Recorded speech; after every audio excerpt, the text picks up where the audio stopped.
Good morning, YouTube. It is, I already don't know the day of the week, and it's Monday, so that's a good sign. Monday, January 22nd, 2024, 9:24 a.m. Central Standard Time. It is a cold and rainy / frozen rain / snow day in the Dallas-Fort Worth Metroplex. Today, we got a decent amount to discuss. There were some interesting games a night ago, but I figured, you know what?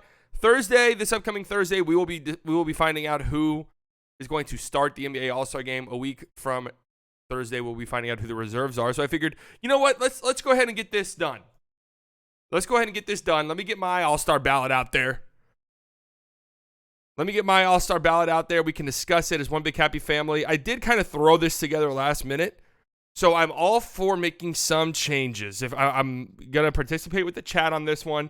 If you're watching this on YouTube, you can check these out live every morning, 9 a.m. Central Standard Time on playback.tv/slightlybiased. You could join in the fun, join in the chat. If you're watching this on playback.tv/slightlybiased, you can check these out on YouTube, the Slightly Biased Clips YouTube channel, where you can subscribe. We're getting closer at 700 subs. I mean, we're working our way up. Okay, we're working our way up to 1,000, a grand. And if everybody in this chat gave me $1,000, I mean, we'd be looking really good. Okay, just something to think about, guys. All right, let's just get into it. We got a PowerPoint stream. We're looking at the All-Stars. It was easier than I thought in some ways, and much more difficult than I thought in some ways.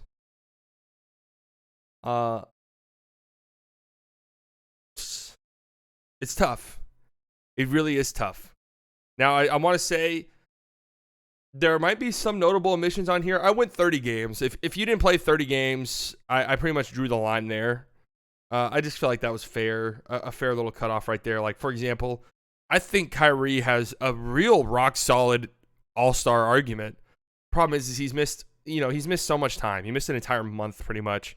Has only played in 26 games. It's kind of tough. It's kind of tough giving a guy who's missed that much time the nod over other, like, deserving players who have played more.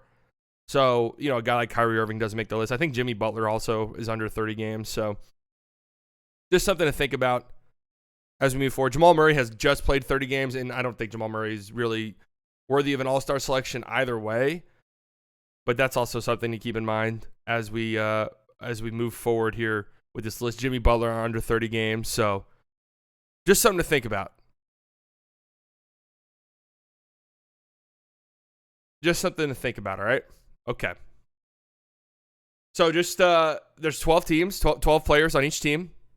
All-Stars, obviously, there's 3 front court players, 2 back court players.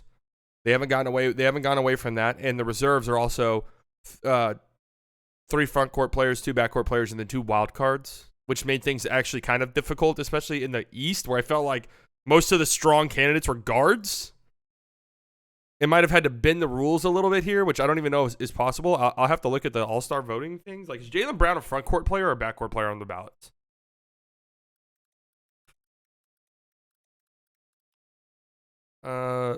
All-star fan ballots. Oh my God, why is this so fucking difficult?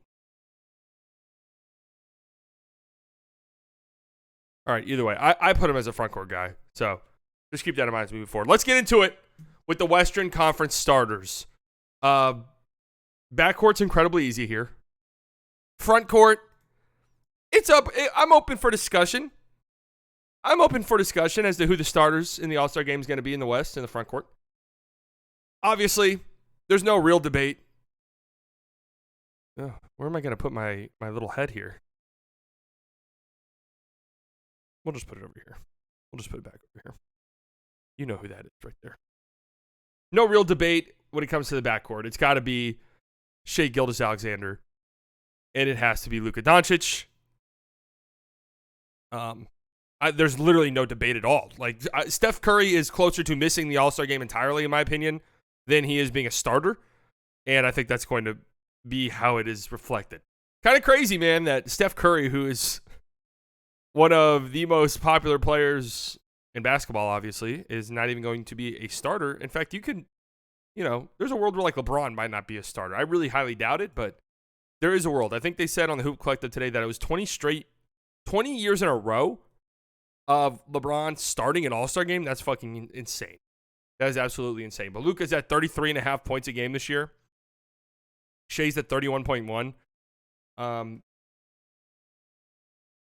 There's literally no debates there. Jokic, no debates there, obviously. I would say after Embiid, these are the next three in the MVP conversations right here, in whatever order you see fit. And then the rest of the front court ones is where you could maybe get into some debates. For me, Kawhi Leonard has to be starting this All-Star game. The Clippers are incredible, and Kawhi is incredible as well. I mean, what is there to say? Kawhi Leonard looks like Kawhi Leonard, 23 points per game, uber efficient from the field, 51% from the field, 44 from three, 87% from the free throw line. I mean, like a hot shooting stretch from the free throw line. We're talking about a 50, 40, 90 season for Kawhi Leonard. His defense is still good when it needs to be. And he's just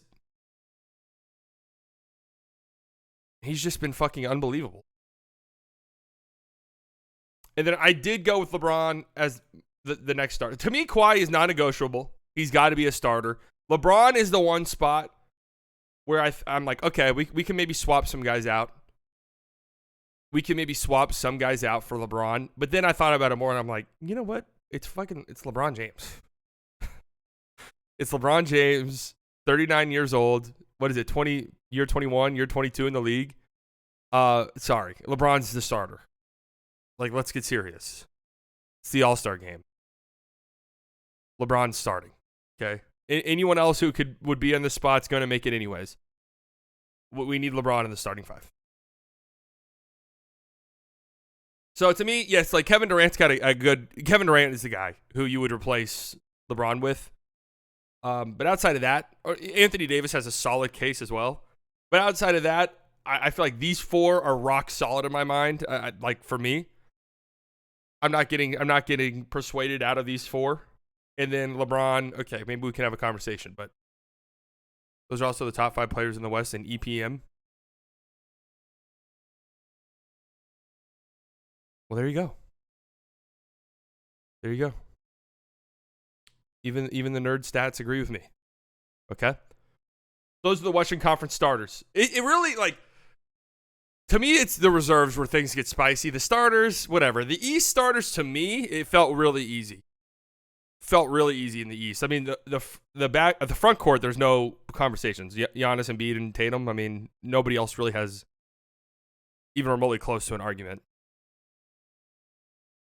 Embiid, obviously, 35 points per game. Holy fuck. 35? Jesus. Jimmy Butler's played under 30 games, so he's not even on this list. Giannis, over 30 points per game.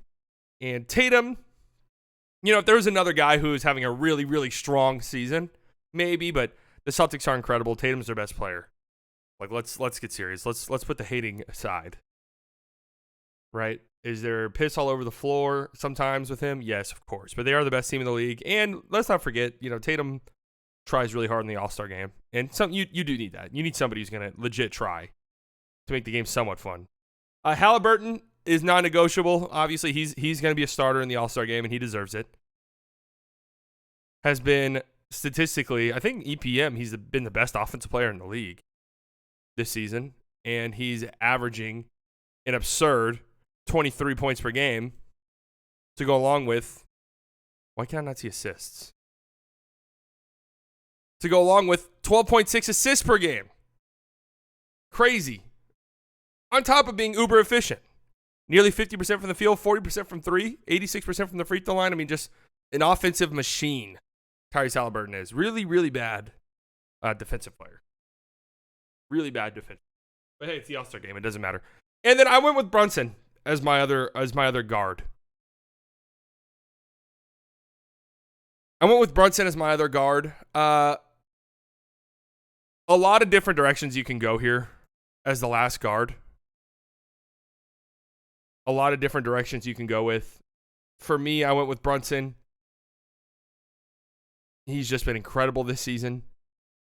He's had some like really big moments. Had some huge scoring outputs. And the Knicks are a really good team, and he's their best player. So for me, that's just kind of where I'm going with. Jimmy Butler has played in under 30 games, so he's not on this list. He didn't make it for me.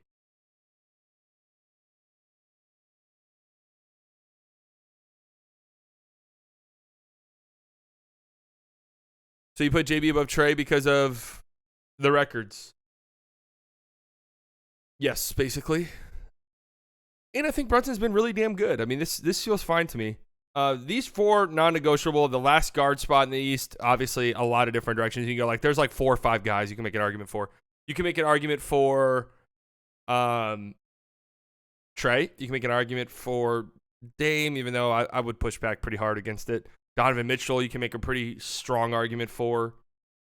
Tyrese Maxey, you can make a pretty strong argument for. A lot of different directions you could go. But ultimately, this is what I went with. If it wasn't Brunson, it would be Trey for me, starting.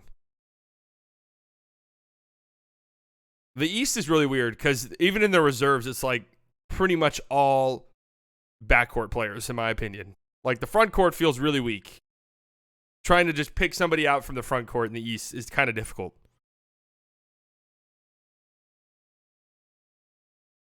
West reserves. The reserves is where things get spicy. So I forgot whenever I was doing it that it's not just random because I was just throwing fucking guards. Like the East had like 8 guards, and I was like, wait a second. I forgot that it was 2 backcourt players, 3 frontcourt players, and then 2 wild cards.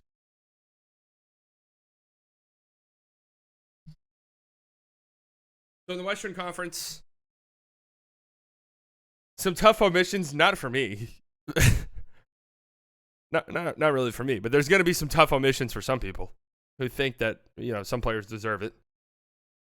Not really for me. Truth be told, there's a guy who's damn near averaging a triple-double. That's not making it for me. Yeah, Kyrie's not making it because he hasn't played 30 games. I know people are filing in, but I've said it quite a lot. If you haven't played 30 games, you didn't make it.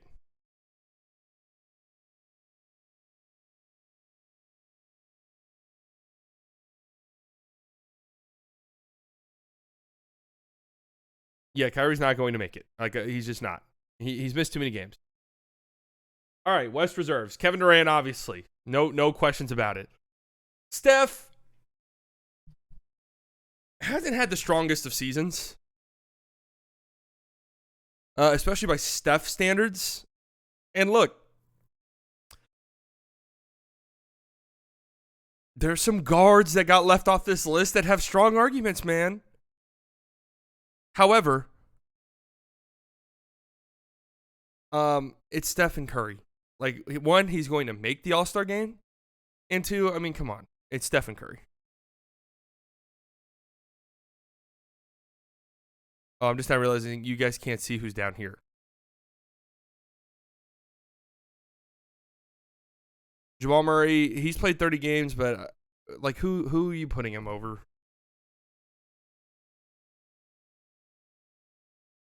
Anthony Davis, it's kind of weird putting 2 Lakers on here, but Anthony Davis absolutely has to be on this list. Like, he has to make the All-Star game.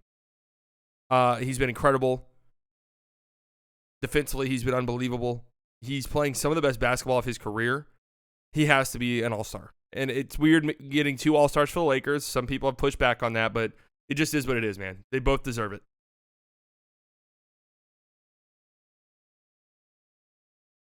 They both deserve it. AD, 2.5 blocks per game, 25 points per game, over 12 rebounds per game, over a steal per game. Like, the numbers are just absurd.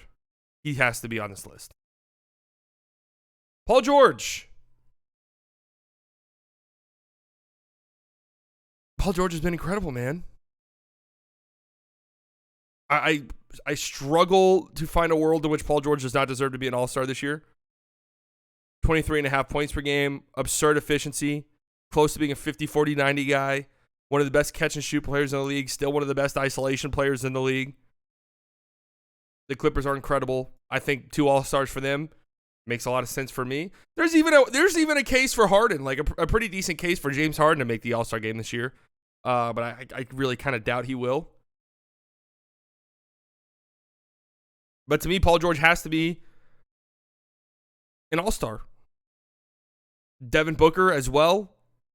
Two Phoenix Suns. I think a couple weeks ago you'd be like, two, really? You're gonna give the Suns two guys, but they're kind of rolling lately, and I think D-Book has to be here as well. 27 points per game so far this season. Nearly 8 assists per game. Great efficiency.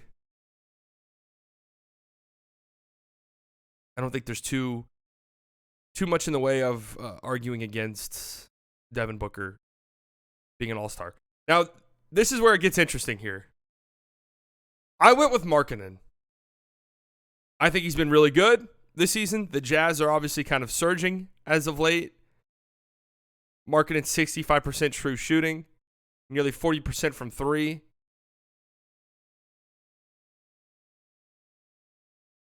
Yeah, and Devin Booker's had just some crazy scoring outputs. And plus, that's been a really weird Suns team. You got to give him some props for sort of carrying the load a little bit there. So this was the spot I really struggled with.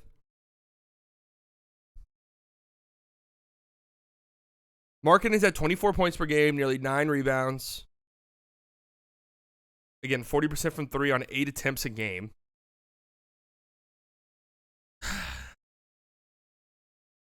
I'm not strong. I'm not like firm on my beliefs that he should be an all-star. I could hear arguments for a bunch of different guys.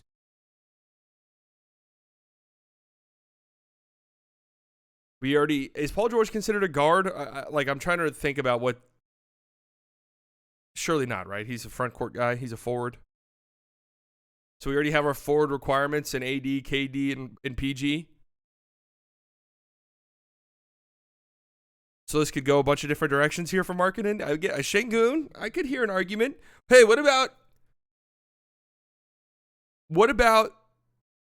an argument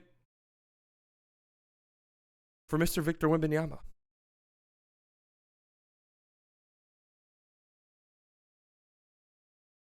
Been on a minute restriction, but the numbers he's been putting up lately have been absurd. He's been one of the best defensive players in the league so far this season as a rookie. I think there's an interesting conversation to be had there. I do. Ultimately, though, I don't think you could put him in the All-Star game, but just been too inefficient. 29% from three. That's just not really cutting it. But 55% true shooting. Şengün's got a pretty solid argument.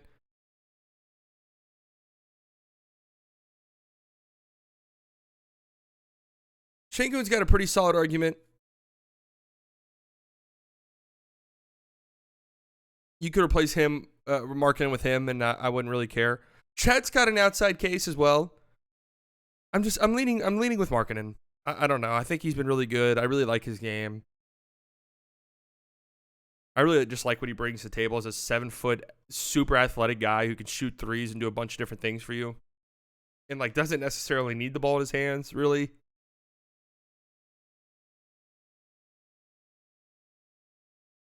Do I think Wemby's minute restriction ever goes away? I mean, at some point, hopefully.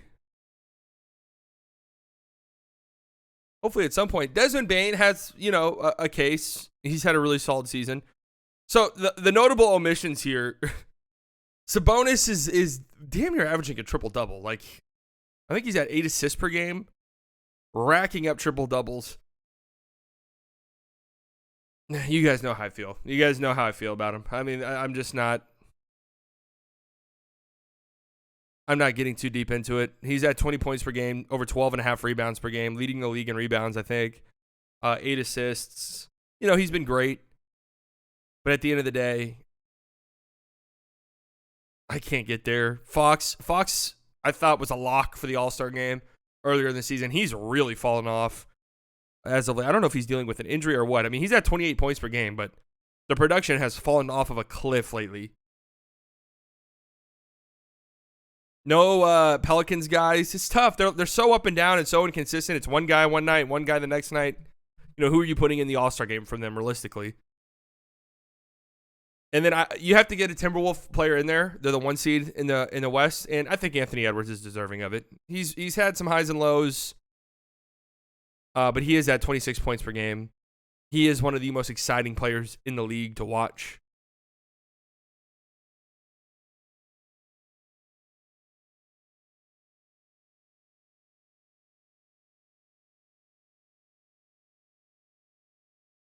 He's been one of the most exciting players in the league to watch, and those are the guys you want in the All-Star game at the end of the day. And again, a Timberwolves player has to be in the game, and it's pretty much between Anthony Edwards and Gobert. You know, Cat's had a really strong season, but it's pretty much between those two. And I'm not putting Gobert in the All-Star game. I mean, come on.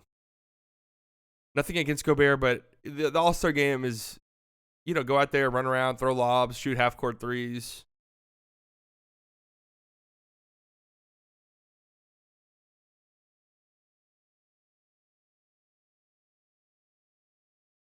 So these are, and now that I'm talking about it, I feel pretty confident in these guys as the reserves.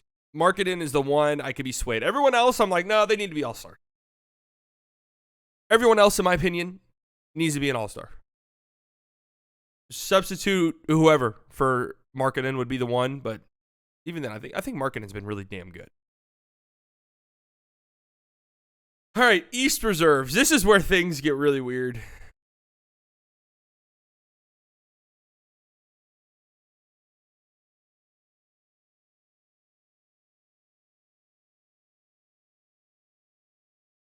This is where things get really weird because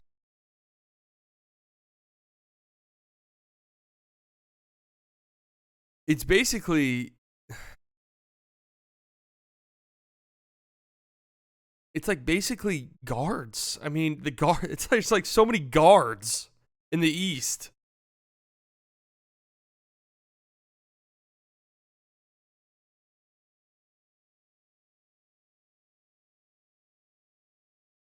Let's get into it.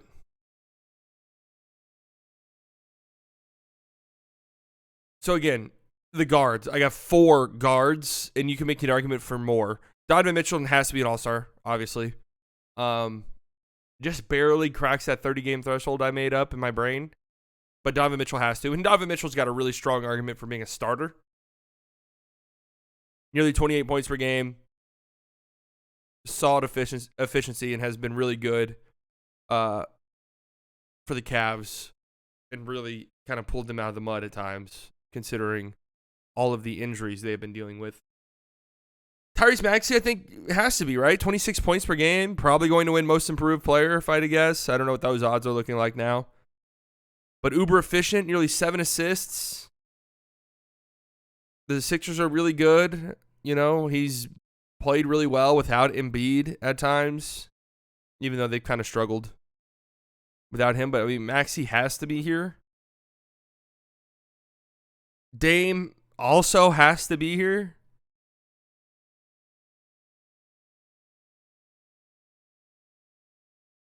Dame has to be here. People keep saying Dame has a solid. I don't think I can make an argument for Dame as a starter, to be honest. I think that obviously Halliburton's making it as a starter. I think pretty much every other guard has a stronger case than Dame. Dame has kind of wildly been inconsistent so far this season. But he does deserve to be an All-Star.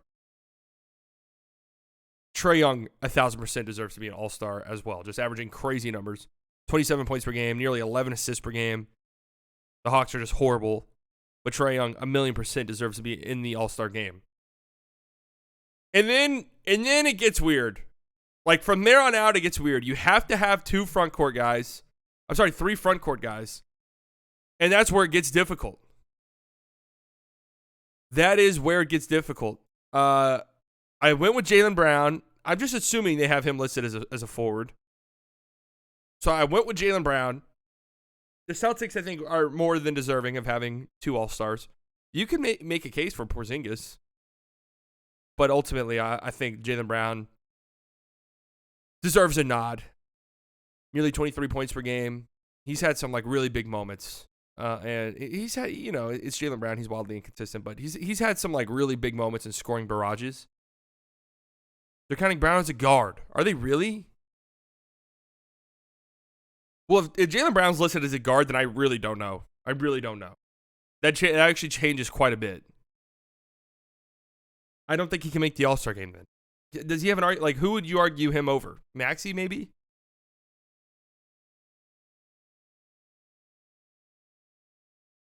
I did go with Jared Allen.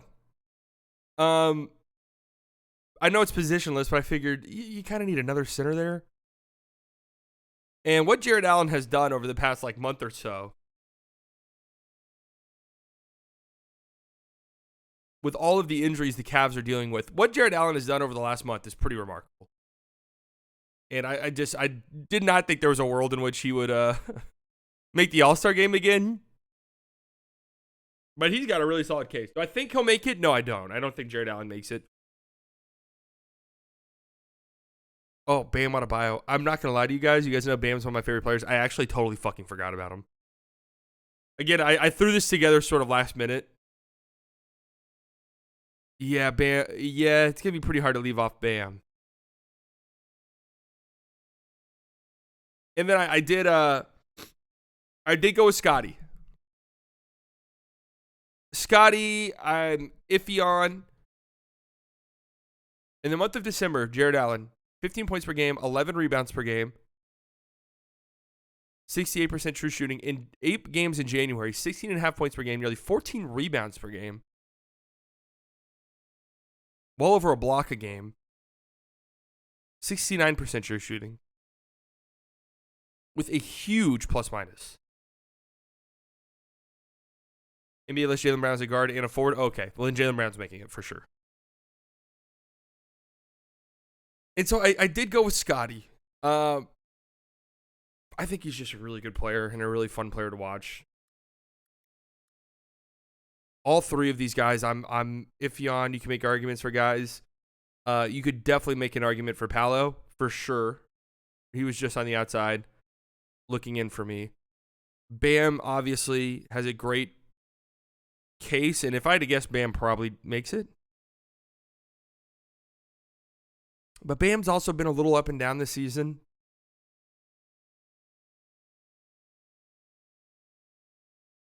Julius Randle's got a really strong case.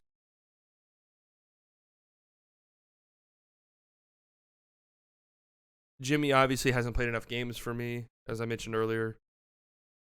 Anyone else I'm missing?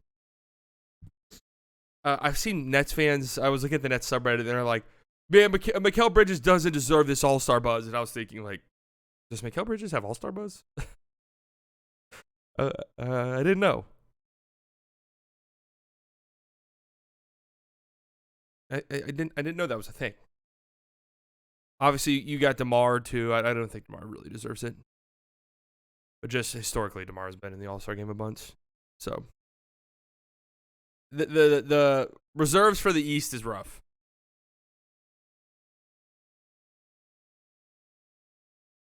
I think Jaylen Brown, now that I know for a fact he's listed as a forward, will definitely make it. Jared Allen's just been so good over the last month. I think it's deserving of a nod. I really do. And then Scotty has been really solid, a fun player to watch. I think he deserves it. I've sort of talked myself into this. I like this group here. I do. Obviously, a lot of guards, but that's just the way it is.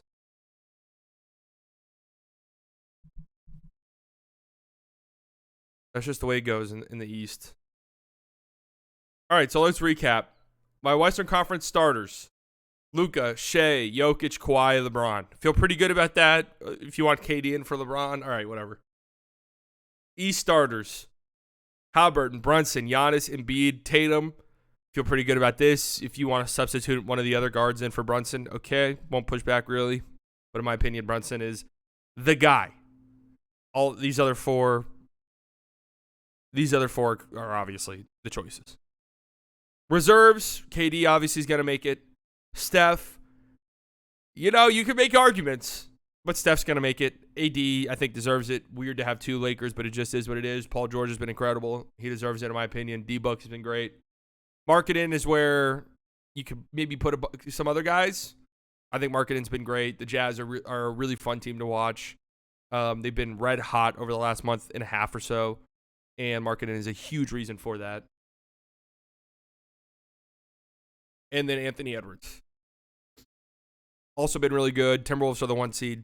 They're getting an all-star representative. It's almost certainly going to be Anthony Edwards. I think Fox or Sabonis makes it over Lowry in real life. Yeah, Sabonis is going to make it. I'm telling you guys right now. Sabonis is making the all-star game over Markkanen. I won't love it. Just going to tell you the truth. And in the Eastern Conference, the reserves, we got 4 guards, Donovan Mitchell, Maxey, Dame, Trae Young. All 4 of those guys, you know, there's a world where you can make an argument for them being the 5th starter instead of Brunson. And I would somewhat listen to it. Jaylen Brown, Jared Allen, and Scotty Barnes. Yes, Julius Randle's got a case. Derek White, to me, doesn't really have a case. Like, he's really good. He's really strong. Role player. But who are you kicking out here? Like, who's getting the boot? We just going to roll in there with 7 fucking guards? I mean, what are we doing? I would like to see Orlando get an all-star. They'll have their time. I just don't think it's this year.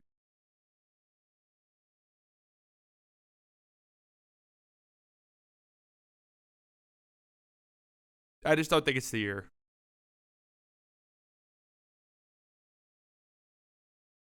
All right, that's that. Yay! Yay! Paolo been kind of mid lately. Well, the Magic are just, they've been dealing with so many injuries, and Paolo's just having to get it out of the mud every single fucking game. Paolo does have a pretty solid argument. I think Paolo has an argument over Jaylen Brown. Well, you have to keep in mind, 2 Celtics are making it.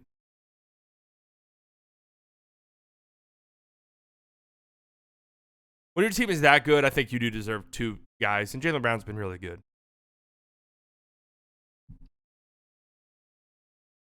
Okay, so that's it for that. Yay, yay, yay, yay. Let's look at some of the games that went on last night / yesterday. Nets, Clippers. The Clippers go on a 22-0 run to close out this game, guys. You heard me correctly. A 22-0 run to win this game. They were trailing by, I think it was 18 at one point in the 4th quarter. They won the quarter 41-15. In what is now a free-falling Nets team has yet another collapse. Yet another disastrous collapse for this Brooklyn Nets squad. Cam Johnson was horrible yesterday. Mikal Bridges also just like not good down the stretch. This is what I'm saying. Like, there's not a single fucking player on this team who should be untouchable. I keep seeing Nets fans like say that like even Mikal is untouchable. Why exactly? Why is he untouchable? He should be very touchable. He should be getting touched. Like, everybody on this team should be traded or considered to be traded. That's just how it goes. Yes, I know they don't have their pick, but at a certain point, that can't be how you make your decisions. You gotta look at this roster and just say, this is a free falling ass team. We fucking suck. Okay, yes, we don't have our pick, but you know what? That shouldn't affect our decision making. That should not affect our decision making. Anybody could be traded for the right price, and I'm sure that's how they're operating. And I wonder, with how this season has gone for them, and I wonder, there was rumors, what was it, last trade deadline, that teams were offering 4 firsts for Mikal. If a team comes back with that this year, I might pull the trigger. Let's look at their subreddit. What a fucking collapse. Cam Johnson gets the game ball. Not the Amazon Basics ball.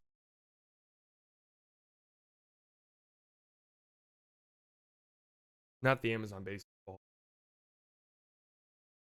Put Dorian Finney-Smith in the game, locks down Kawhi, instantly subs him out. Hell yeah, baby. Dodo. Momentum shifting after Clips go on a 13-2 run. What did the Nets do? Claxton corner 3. Yeah, Claxton did attempt a corner 3 in a big moment in this game.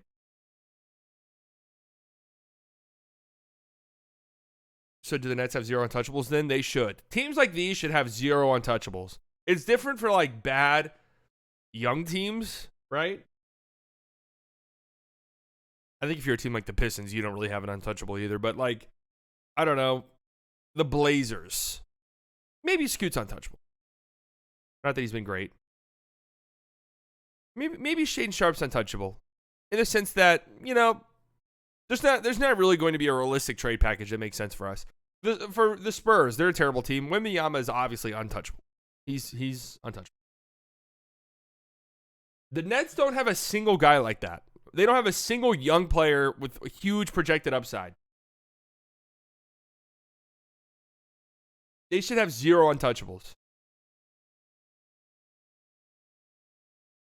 22-0 run is crazy, man. Crazy. Explain to me how DeJounte Murray would make a difference here. Can't wait for Murray to push us from 11th to 10th. Oh, man. Why would they trade for DeJounte? Come on now. Like, you guys need to be replenishing assets. You don't need to be shipping more off.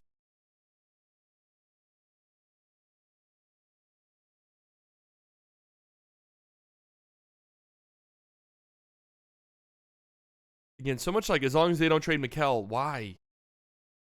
Mikal Bridges is sorely out of place with you guys. Like, you're missing out on all the great things about Mikal Bridges by having him be like your number one guy.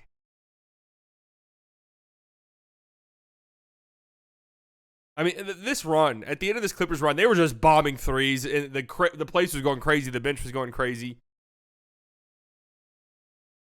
Fuck Jacques Vaughn. Can you guys just write out the names? Look at this. This guy mentions 1, 2, 3, 4, 5, 6 players / coaches, and all but one have their names abbreviated. CT? I mean, I know that's Cam Thomas. Fuck JV so much, Jacques Vaughn. Why the fuck? This guy just doesn't write out anything. Why the fuck? Oh my God, this guy's abbreviated like half of the shit that he wrote. Why the fuck do you leave CJ? Oh, Cam Johnson. CT, Cam Thomas, and Dinwiddie on the floor together for 8 uninterrupted to blow a 15-point lead. 22-0 is unacceptable. DFS, Dorian Finney-Smith, obviously, and DSJ, Dennis Smith Jr., obviously, are elite defenders. FFS. FFS, Fred Frank Smith. New up-and-coming player for the Brooklyn Nets. They're starting to turn on Cam Johnson a little bit. They're starting to turn on him. I've been noticing it. This is a rough spot. This might be one of the most bleak situations in the league, folks. This might be one of the most bleak situations in the league. If we had to rank bleak situations across the NBA,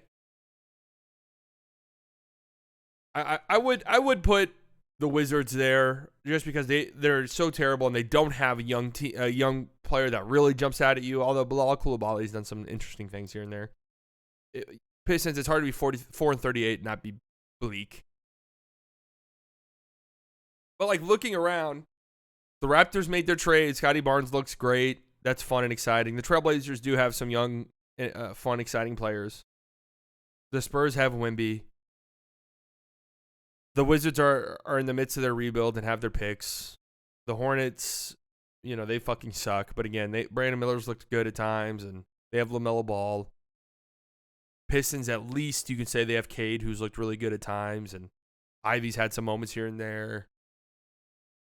The Nets, what do you have? You have Mikal Bridges and Cam Johnson. The two big returns from the KD trade are both in their mid to late 20s. You don't have your pick this upcoming season, this upcoming draft.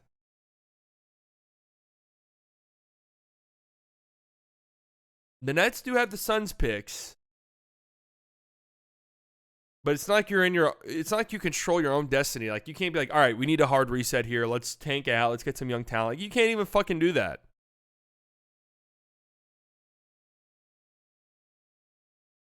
It's looking bleak, folks. It's looking bleak. Oh, this is what I was talking about. Trade almost everyone fired. JV, this team is absolute garbage. Mikal doesn't deserve an all-star appearance after this crap. Yeah, I don't know. if Nets fans were under the impression that Mikal Bridges had a chance to make the All-Star game. But let me tell you, that shit didn't happen. And not only that, it was never going to happen under any circumstance. God bless. All right, what else happened across the league? The Magic blow out the Miami Heat. Nice game for Paolo. Franz Wagner came back recently. This is actually Franz's first game back, I think. Wendell Carter Jr. has been playing really well lately. It's a nice win for the Magic. 2 steals. Markelle Fultz was really good in this game, too. Nice win for the Magic. Heat fans seem to be done with Caleb Martin. I was seeing that all over Twitter. So do with that information what you will. Nuggets beat the Wizards, 42 points for Jokic. Celtics beat the Rockets. Kristaps Porzingis had a big game in this one. And for the Rockets, I do want to shout out. First start for Amen Thompson. 15 points, 5 of 10, 14 rebounds. Not bad, man. Not bad. Love to see it. You're a Rockets fan. Suns beat the Pacers. No Tyrese Halliburton in this game for Indiana. And the Suns tried to Phoenix Suns it in the fourth quarter. They really did, but they pull it out in the end. 40 piece for Kevin Durant. He was incredible. Book had a bad shooting game, but I thought he was pretty good in this game. I did watch this game. And Grayson Allen, 3 of 4 from 3. Fucking incredible what's going on there. Like, genuinely insane what's happening with Grayson Allen this season. Pacers still looking for their first win in the Pascal Siakam era, but, you know, it's tough. It's tough. I think this Kings win happened after the Siakam trade, but Siakam wasn't playing in it. Right? I don't want to be wrong. Okay, I'm not wrong. What do you mean by that moving Herb Jones seems like a Pelicans offseason move? Yeah, that would just be so dumb to me to trade him this season. I mean, why? Like, what's the end goal there? That feels like an offseason cost savings move. I think trading him is dumb in period. All right, Lakers and Blazers. Some weird shit from this game. Lakers get a nice win. D'Angelo Russell's been playing really well lately. He drops 34 in this game. Some very weird stuff.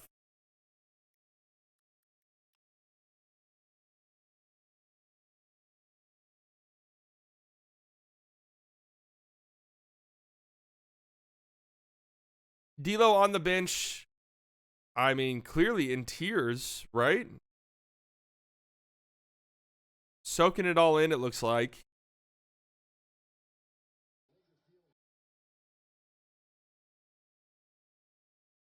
His post-game interview kind of gave off some...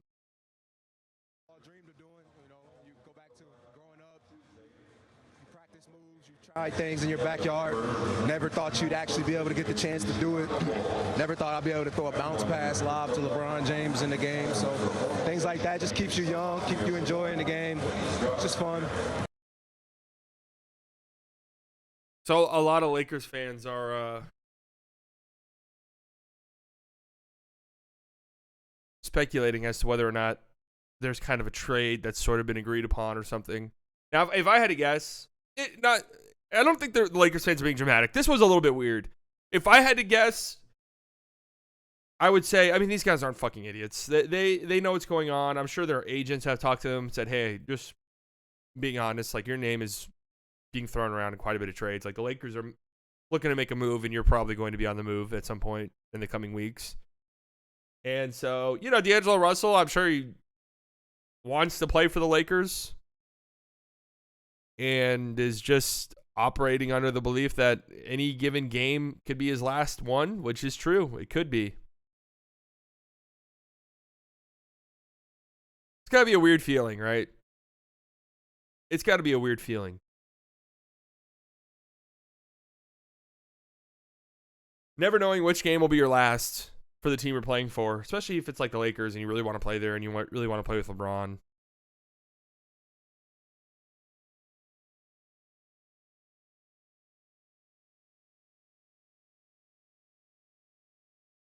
So I don't think that they, like, Lakers fans are like, oh, they must have told him he's getting traded. I doubt that. I doubt that they have like a trade that's pending. Maybe you're speaking about LeBron being a Maverick. So Lakers fans were saying there was just a really weird vibe in this game, period. Yeah. Maybe LeBron's like, hey guys, this is my last game for you all. I'm demanding a trade after this game. Let's go out and get a win. I really doubt it, though. Herb Jones fit on the Mavs? Yes, very good. Very good. It's not happening.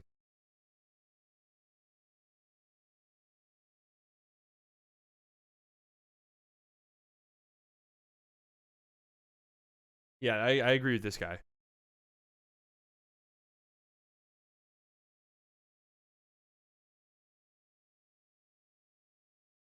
D'Lo just likes being a Laker, and at the end of the day, at the end of the day, these guys aren't idiots.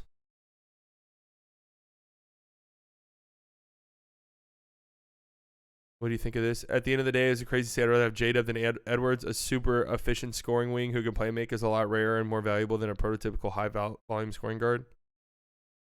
I've seen this copy pasta quite a bit. Is this guy being serious? Is this where this stems from?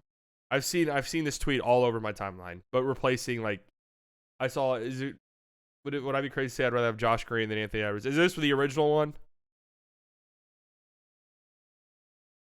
What hurts worse, teams trying to shop you or hearing other teams' lack of interest in you? Well, if you really want to play for the team you're on, like, I assume D'Lo really wants to play for the Lakers. It probably sucks that you're the clear and obvious trade guy. But also, at the same time, it is a business, and D'Lo got the contract he got, I think, because the Lakers knew they needed salaries to trade. And I'm sure D'Lo and his agent knew that.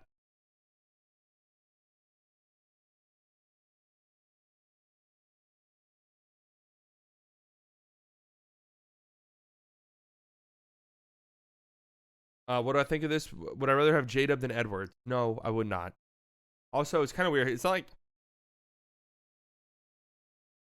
substitute Anthony Edwards for like Trae Young, and then you could have like arguments where it's like, well, yeah, well, a small guard who needs the ball in their hands all the time. How difficult is it to build around those guys? I'd rather just take the versatile wing. You know, then you can get into those arguments. Anthony Edwards, though, was like, really?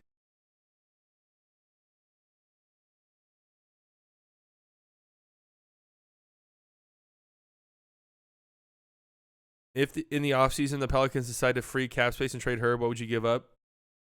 I don't know. I don't think, like, it'd probably cost too much for the Mavericks, if I'm just being honest.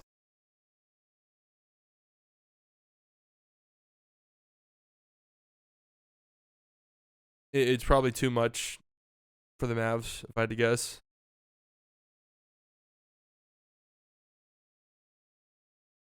Oh, yeah, SGA did post this, too. SGA's a little spicy. He doesn't really show it on the court, but you're talking about me for my post-game, not my post-game.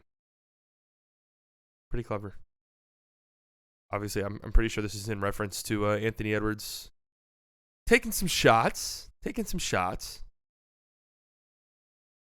at SGA. Not really shots, just more so like, hey, that guy gets the friendliest whistle of all time. What the fuck are we supposed to do? Hell no. I've been saying that on PS5. Hell no.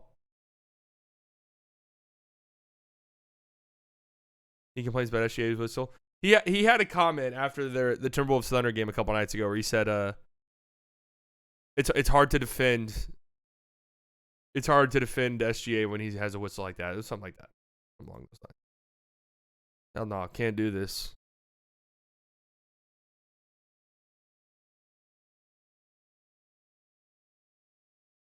NBA Central.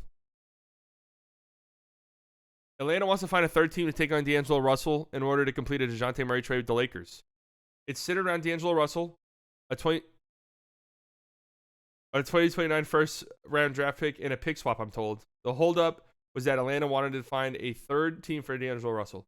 So he knows he's on the way out at some point in the near future.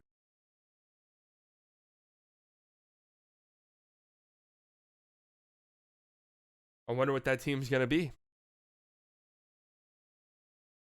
I played against a guy who threw his head back and screamed in a Monday Night Men's League.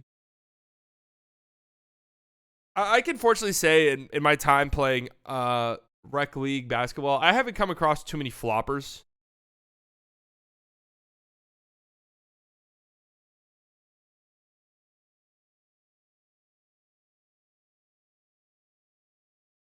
No, it won't be the Mavs, guys. This has like Wizards written all over it. So that is also what sucks for D'Lo. Like, you're in a competitive environment on a team trying to win, and you know you're probably getting routed to some dog shit team.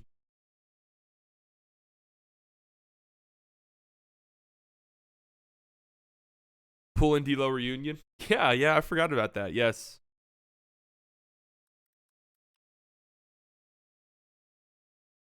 I wonder if there's some interesting DeJounte Murray trades. Let me see. Let me see if Fanspo's cooking up one that makes sense to me, like a 3-teamer. Okay, the Mavericks are involved in this for some reason. Nope. No. Why the fuck? No. No.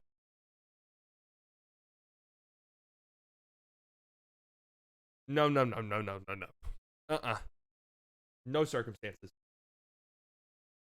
Why are the Mavericks involved in all of these? Oh, because I have the Mavericks here. Hell no. Hell no. Hell no, man.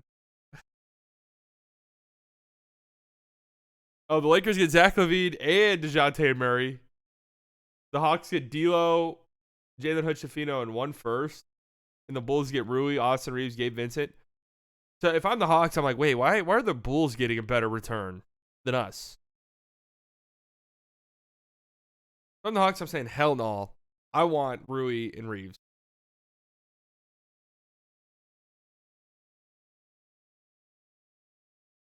Okay, this is what I'm talking about. D'Lo is rerouted to the Pistons. Oh my God. Wait, what?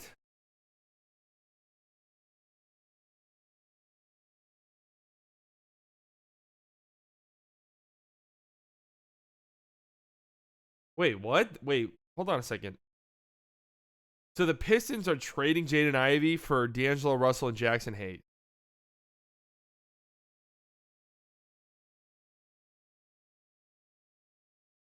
Hell no.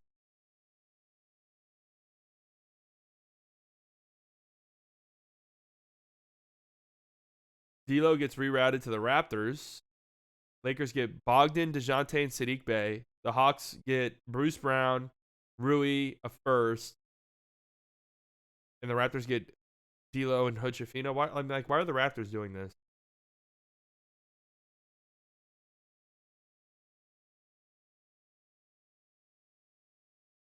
Yeah, what does a DeJounte to the Bucks trade even look like? Bobby Portis, Pat Connaughton, Beauchamp, and Robin Lopez in 2 seconds? That's just horrifyingly disgusting. It's just like so gross.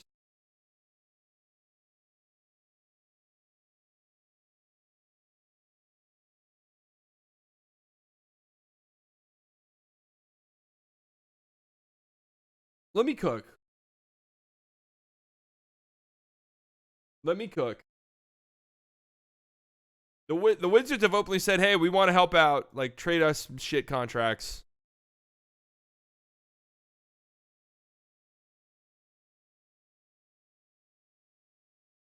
Okay.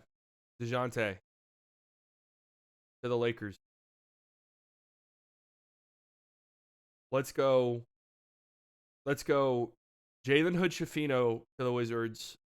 That is the tax for sending D'Angelo Russell and his contract to the Wizards.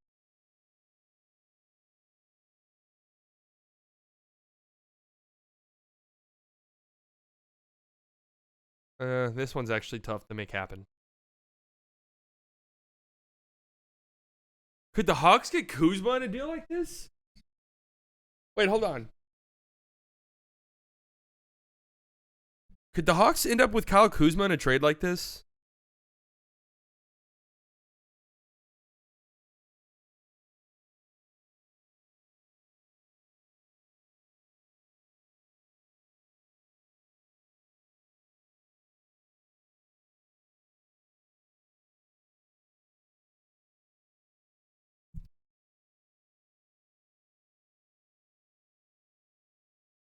No. Picks would have to be involved. Where would the picks be going? So, this doesn't work financially, does it? Okay, it does somehow.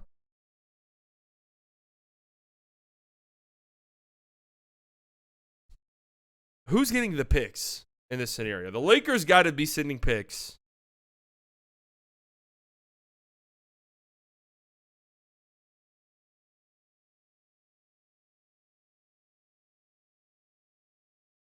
Atlanta first to Washington.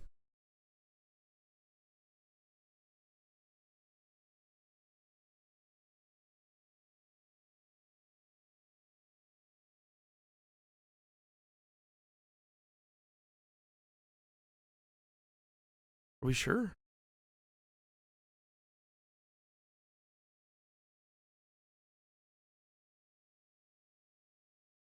What's the pick the Lakers can trade? Is it 2029?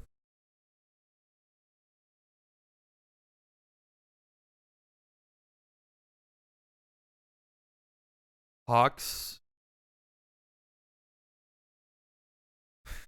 So the Hawks are trading DeJounte Murray and a pick for Kyle Kuzma? I don't see this working. I don't see this working. No, I don't see it playing out like that. I don't see the Wizards being involved. Doesn't make a lot of sense.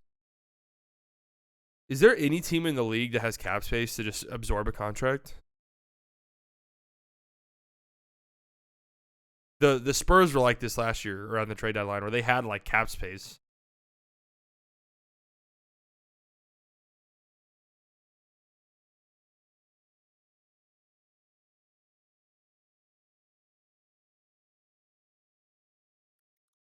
NBA cap. I mean, the Spurs would be the team that would have the cap space, right? I feel like everyone else is paying people.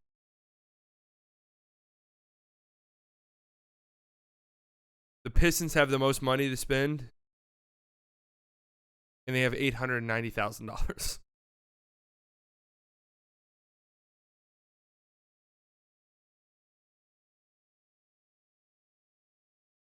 Could there be like a D'Lo gets rerouted to the Pistons?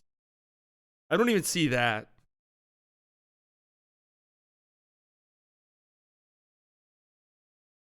I don't even really see that as a thing. Do the Wizards actually have trade exceptions? Oh, they got a $12 million trade exception.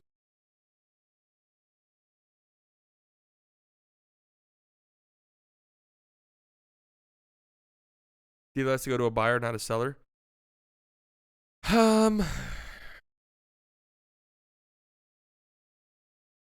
But who though?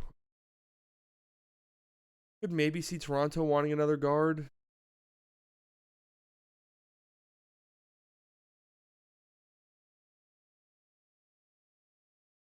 Yeah, we just looked at that tweet. Oh my god. I know this trade is pretty unlikely. Would it break the internet? Yeah, that's pretty unlikely. That's pretty unlikely. Pretty unlikely is a good way to describe it. Oh look, I already have this fucking guy blocked. So, just tells you all you need to know. All right, couldn't figure out a DeJounte Murray trade. Maybe I sit down and really try to hammer one out.